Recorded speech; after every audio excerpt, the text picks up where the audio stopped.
I'm so excited today to have Seth Goldstein on the podcast. Seth was once an ink-stained news hound, but he has brilliantly reinvented himself as a pioneering digital marketer and an insightful podcast host. Cutting Thank his you. teeth in the bustling newsrooms of Pennsylvania and New Jersey, his acumen journalistically and his relentless curiosity have served him well in the world of newspapers. But in 2008, he made a turn and swapped his notepad for a business blueprint and jumped into the entrepreneurial waters of digital marketing. What initially began as a strategic pivot to secure employment unexpectedly turned into a thriving venture that has been going strong for over a decade and a half. His podcast, The Entrepreneur's Enigma, is where Seth weaves tales of his adventures in business and spotlighting the experiences of other trailblazing entrepreneurs. Seth, I'm so glad you're here, man. Thanks for being on the Oh show. my God, that was like an NPR intro. That was like awesome. I love it, dude. That's awesome. Thank you. Thanks, Doc. Well, thanks for being here. Welcome to Catalytic Leadership, the podcast designed to help leaders intentionally grow and thrive. Here is your host, author, and leadership and executive coach, Dr. William Attaway. Hey, listen, I want to start with your story. I Oh, would love for you to absolutely. share some of your story with our listeners. I hit a few high points, but I particularly want you to talk about your journey in your development as a leader. Oh boy. That's a good question here. A lot of people say, "Wait, Seth, you're a leader." No, I'm joking. But I mean, as a journalist back in the day, you kind of had to self-lead, and kind of like even if you didn't have a team below you to budding reporters that work with, you had to kind of self-lead, self-motivate, just find the story half the time. I mean, sometimes yeah, when I was in the newsroom back in the day, there was 4 or 5 police scanners going at the same time. And so literally when you all 4 went off at the same time, you knew that was a story because 4 different counties had something that was all going to the same thing. Yeah. It was hard when they all 4 went off and they were 4 different things. And some were things you couldn't get out to. And it was like, all right, that you had to weigh which ones to go out to, what scenes of accidents and whatnot to go out to. So it was always fun. As I ventured into digital marketing and my own agency and stuff like that, I found that leadership is kind of key. And it's still self-leadership. I mean, let's be honest here. It's still me doing, motivating myself to kind of keep going. But I do have a team of 4 people that work with me and kind of making sure that they stay on the ball with certain projects, project manage them properly, make sure that things get done timely, not at when it's due that day, get to me by 9 p.m. minimum or maximum. And then by not 2 o'clock the next day, because that's the next day. I'm sorry, 2 a.m. is the next day, my friend. So I think you keyed in on something that we talk about a lot, and that is that leading yourself is challenging. You're the hardest it's the person you're hardest. ever going to lead. And you Absolutely. give yourself a lot of passes, if you're like most of us. Yeah, absolutely. It's tough. It can be challenging at times, especially like today with my dog being sick. I mean, at the time of this recording, my doggy has a tummy ache, Mm. and 4 or 5 vet visits, lots of money down the drain, worthy down the drain, like worthy because she's worth it. But that kind of made it so it was hard to work today. That's one of the brilliance of being an entrepreneur is that it's like, well, I don't want to work today. What can I do to push off stuff? I'm like, I do want to talk to William, and I want to, because the dog's just sleeping over there and just minding your own business, which is great. But it is self-motivation, self-leadership, leading yourself down the path and realizing today's not going to be a day that I do a lot of work. And honestly, accepting that is kind of the hardest thing when you're leading yourself is realizing that, like, all right, I don't have to be on 24/7. I mean, even if you're in a corporate job, you're not going to be on some days. I mean, yeah, you actually can take a vacation day without, and still make money on vacation, because whereas as an entrepreneur, you don't. You take a vacation, you're not getting paid. It's the truest sense of commission. But when you think about it, you have more flexibility to be more mentally healthy, I think, or not, or more mentally deranged sometimes because you're an entrepreneur after all. So Depends on how you lead yourself, right? exactly. So when in 2008, when you made the turn Yeah, from the newsroom to the digital marketing world into entrepreneurship, what was that like for you? terrifying. Ah, that's It was honest. terrifying. I mean, it was also the best time to start a business. The Great Recession started just then. No one was hiring. And I'm like, I wanted to go into web design. I had been doing it on the side for so long as for fun. And my wife, my then fiance, my now wife was like, start a business, get the job. No, I didn't get the job. I like being working for myself. I like being like, look, my dog had issues. Labor Day, I was at the ER all day with her. The next day, I was off all day with her at the ER again because we had to figure out what's going on with her belly. This is an air doodle. Doodles get into everything. Oh my goodness. Doodles are the worst. I love them to death. They're cute, the most Muppety looking animals there is. They're ridiculous looking. They look like giant Wookiees if you're a Star Wars fan. They look like Chewbacca. And she's a 5 foot tall on her hind legs, Chewbacca. Or as I say, Jewbacca, because she's Jewish. Nice. So we'll go with that. But anyhow. Great. Nice.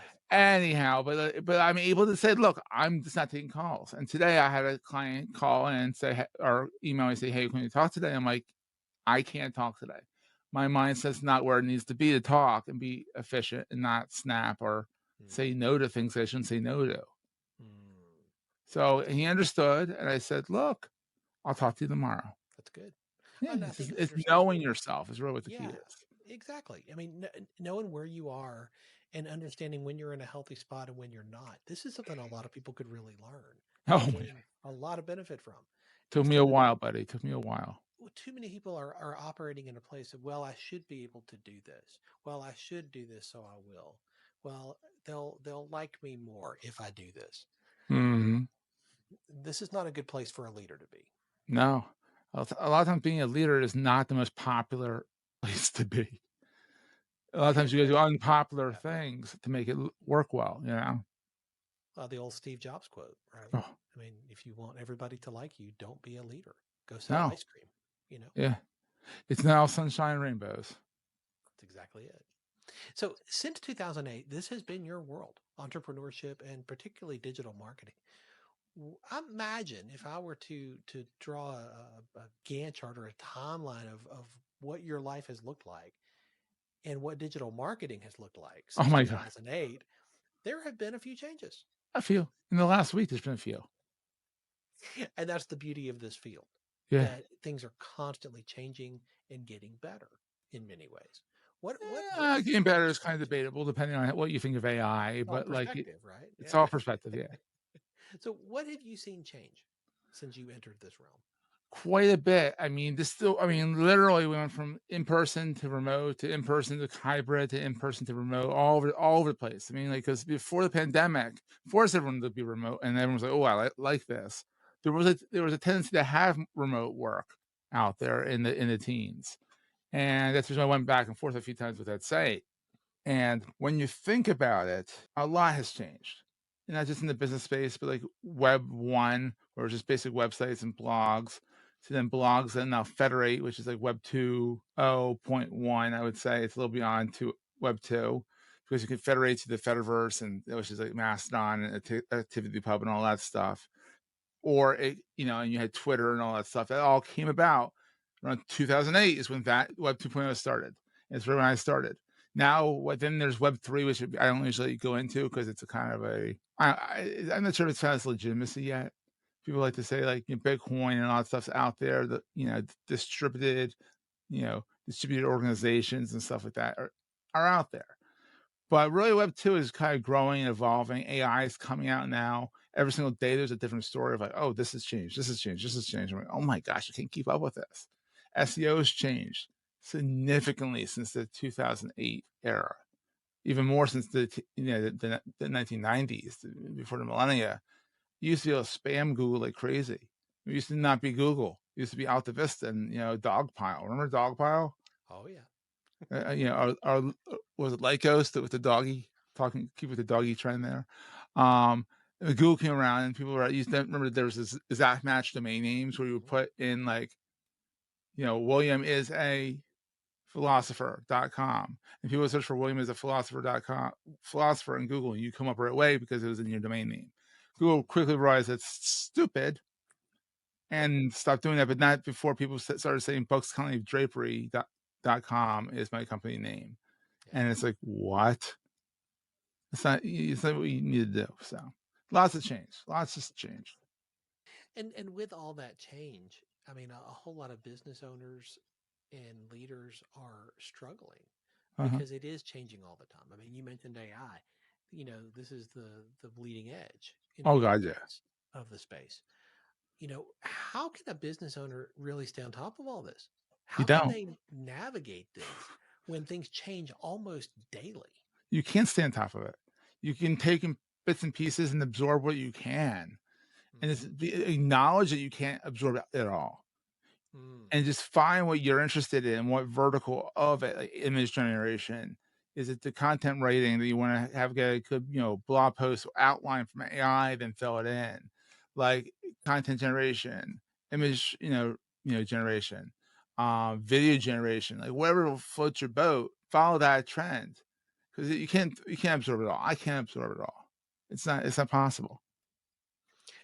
And I think this is why a lot of people, business owners and leaders, will come to an agency like yours and say, Absolutely. hey, you know, you're the SME here. Yeah. Like, I need your expertise.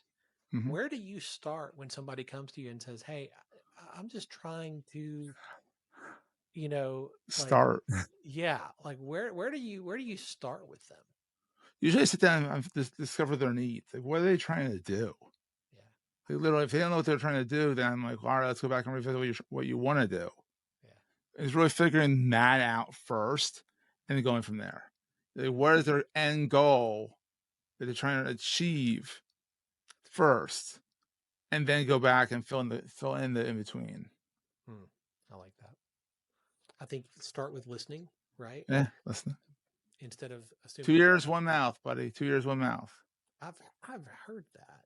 Yeah, it's a good one. Yeah. If only we operated that way. No one You know, does.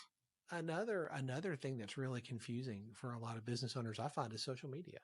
Oh, You know, like, you know, the website's one thing, you know, ads are one thing, and that's yeah. big enough, right? But you throw social media into the mix. We know this is where people are, and we Yeah. want to go to where people are. But man, There's a lot out there. yeah, and it's changing all the time. It is. And I think people need to pick one or two platforms. Focus on those. Get your handle everywhere. It's fine. But like focus on one or two platforms. If you're gonna do video, YouTube, and maybe LinkedIn if you're in business. If you're not in business, do Instagram and YouTube. Do something like that. That's what usually why I suggest them do. Yeah, that's good. So start asking questions. Always. What do you want to do? Why do you want to do that? Where do you want to go? Why do you want to go there? And then start small and start Always start small. Don't do a broad brush because you're gonna get lost and you're gonna get distracted by the shiny objects.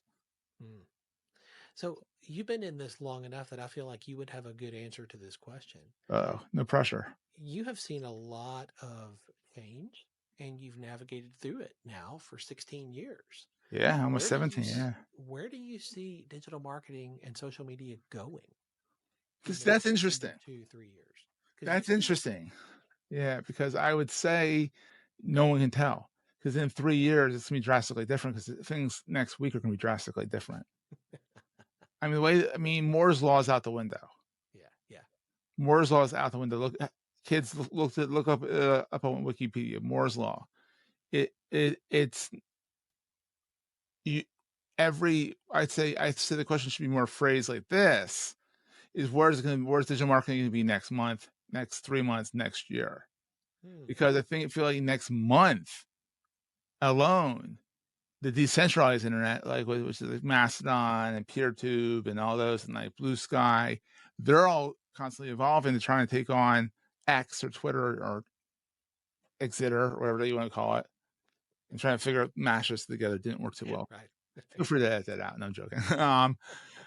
But ultimately, I feel like AI is changing so much. I mean, there's a new version of OpenAI that knows more now, has the memory, so you don't have to constantly tell it what you want.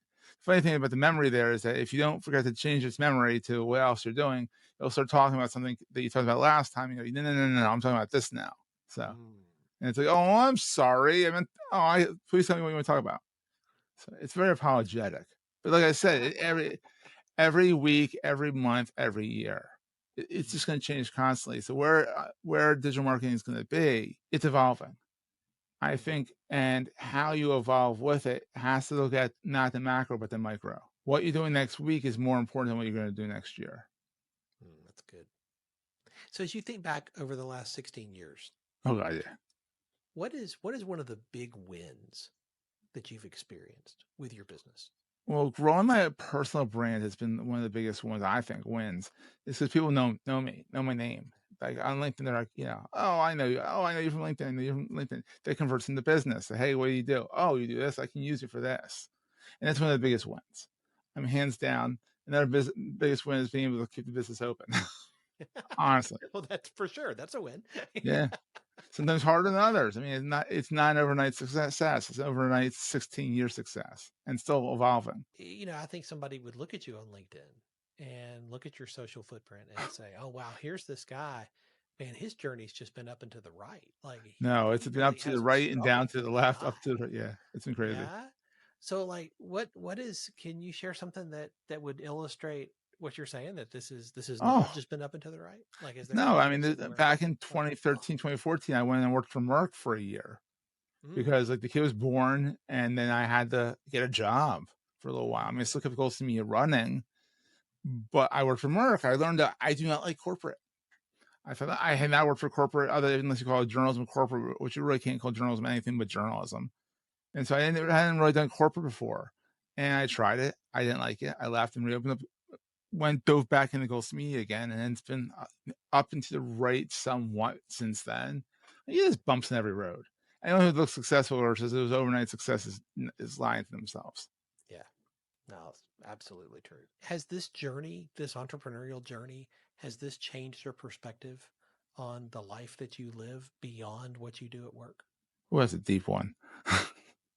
But yeah, it really has. It's given me the opportunity, like I said, to take care of my dog, take care of my kid. If my kid needs me to be off with him for the day, I can. Or if he's home from school and I want to leave him all day, I don't have to go into the office. I go down to the basement and work.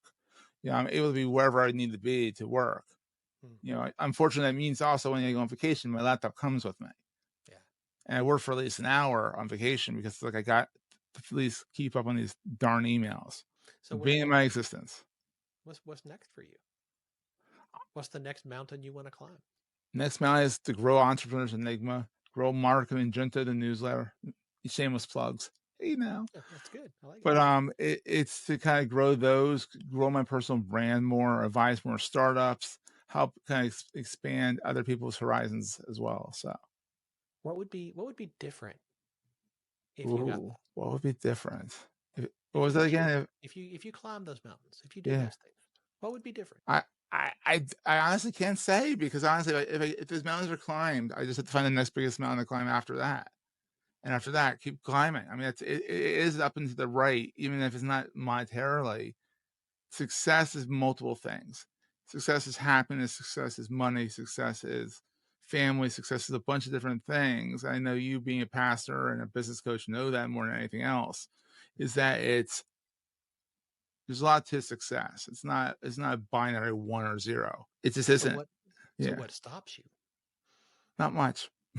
Not Good. much. Honestly, I'm so ADD. If I want to start something else up, I'll start it up, and then maybe it won't continue. I mean, there's been so many little failures along the way of things I've started. I mean, my podcast is going on 3 years and 238 episodes, and that's the longest I've ever done a podcast for. I've done 6 or 7 podcasts, and they've varying degrees, 100 episodes here, 100 episodes there, 200 there, a few different seasons. But this is the longest it's been, and also I keep forgetting to change the season. It's still season 1, and we're at 238 episodes 3 years later. So apparently, I'm not doing seasons. So as you think about those next mountains, Yeah. like, do you see obstacles in the path? Oh my God, there's always obstacles. I mean, if you don't see them, you're going to stumble and hit them head on and just realize, oh, there's an obstacle. I mean, money's an obstacle. The bandwidth of time and energy is an obstacle. Family is an obstacle. As much as it's a blessing, it can be a pain that took us massively because, like, Kid needs lunch right now. Oh my God, I gotta go run up and go give him lunch. That completely ruined my flow. I mean, just talk about the ADD. It ruins your flow. It's like, oh God, it takes you like an hour and a half, 2 hours to get back into that flow. And by then the kid or the dog needs something. So go figure. Those are obstacles. Those are daily obstacles. You know, it's just the way it is. If you only hit bumps in the road, you're not on the right road. I feel like you need to have some grit to it, like grip and some grit. Yeah, Because if it's this perfectly smooth surface, you're going to slip and slide and fall back down, in my opinion. and I don't think anybody experiences a purely smooth surface. And if that's what you think a win is, if you think unless it's perfectly smooth, I must be on the wrong road. No, That's it has to keep you hungry. It's got to keep you agile. And failure is not a bad thing. Fail fast to keep learning yes. and learn from those failures. Failure is the price of success. Absolutely. Oh, I like that. That's a good one too. I like that. I mean, that's what it takes to get there. Mm-hmm. There is no one who has succeeded at a high level without a ton of failure along the way. No. And failure is part of life. It's not the enemy. No. Right? It's part of the journey. Yeah. Makes life interesting. So how do you stay on top of your game as the leader of your business? Your business needs you to lead at a higher level today than it did 5 years ago. Oh, gotcha. And 5 years from now, it's going to need you to lead at an even higher level. Now you just stressed me out, William. That's what I'm doing. That's what my goal is. How do you continue to grow? How do you continue to level up with the skills that your team and your clients are going to need you to have? It's a lot of reading. I'll be honest with you. It's a lot of reading. SEO, a lot of people are, oh, what's the secret sauce of SEO? There's no secret sauce. It's a lot of reading and adjusting and waiting 2 weeks. And it's a lot of, I'm on top of it so you don't have to be, is really what it is. I'm on top of things that my team's not even on. My designers don't have to learn about the whole SEO side of things. My SEOs don't have to learn what that designers do necessarily. They have to have a brief understanding, but they don't have to have it be as intricately involved, because I need to know everything, or as much of everything as I can possibly do. So, if I could put you in a time machine and put you back in 2008, oh geez, please don't. Talking to yourself, and you could share one piece of advice or wisdom based on what you've learned, what you know now, what would you love to go back and tell yourself? Corporate sucks, and don't go into it. You're not made for corporate. No, I think I would tell myself, just keep going. Keep your head down, keep going. Yeah, corporate sucks. Yeah, maybe you should try it out for yourself, but you're not going to like it. You're just not going to like it. Year and a half, you're going to be like, I'm done. I'm going back to being an entrepreneur. It's worth a try, So you mentioned that you read a lot, and that's one of your pathways to growth. Yeah. Is there a book that you've read that you would recommend to all the leaders who are listening? Hey, if you haven't read this was a game changer for me. Yeah. Rand Fishkin has a book. He's an SEO and now a data intelligence. What's it called again? Lost and Founder. It's about his journey for building Moz.com, SEO Moz, which turned into Moz, which is a big tool set for SEOs. And he tells about his, pros and cons of venture capital, pros and cons of what he did wrong, what he learned from it, and all that stuff. And it really shows his human side. And I feel like everyone should read that. I mean, people are like, Stephen Covey's books. Nah, I read them. They're great. But I think Rand Fishkin's books and his blog posts are fantastic. That's so good. I haven't read that, but I'm going to check it out now. It's worth it. It's hard to find now, but it's out there. People hear stories like yours, Seth, and I believe they're inspired by your resilience, that you continue to press forward even when the road is not smooth. Oh, yeah. I think they're inspired by the success that you're achieving now. And I know that you're not done.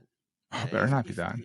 If you could sit across a coffee table with each one of them and give them one piece of advice, no matter where they are in their journey, what would you love to tell them?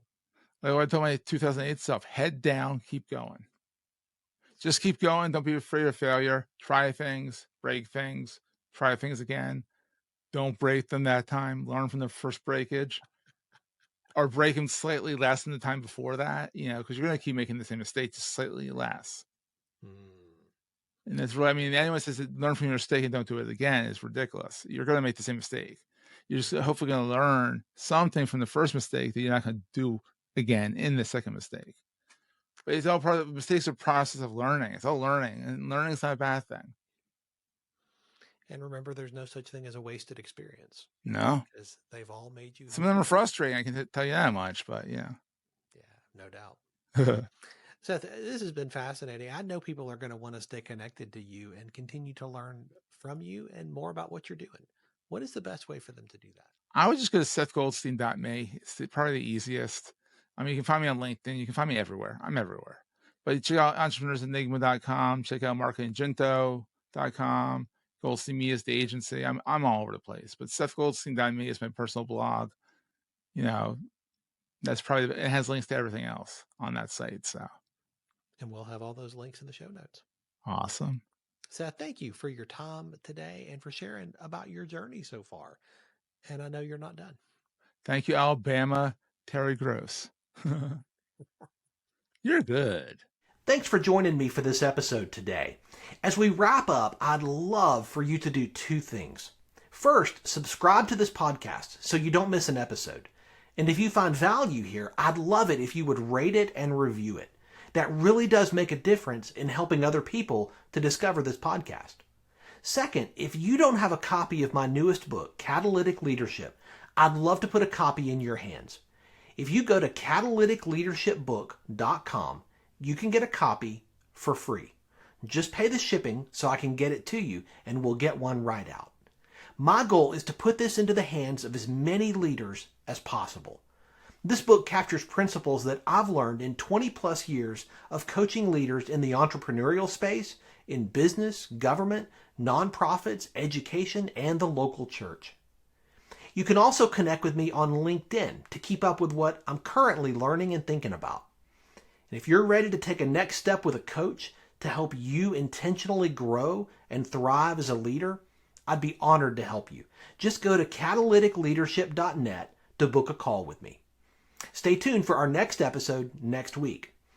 Until then, as always, leaders, choose to be catalytic. Thanks for listening to Catalytic Leadership with Dr. William Attaway.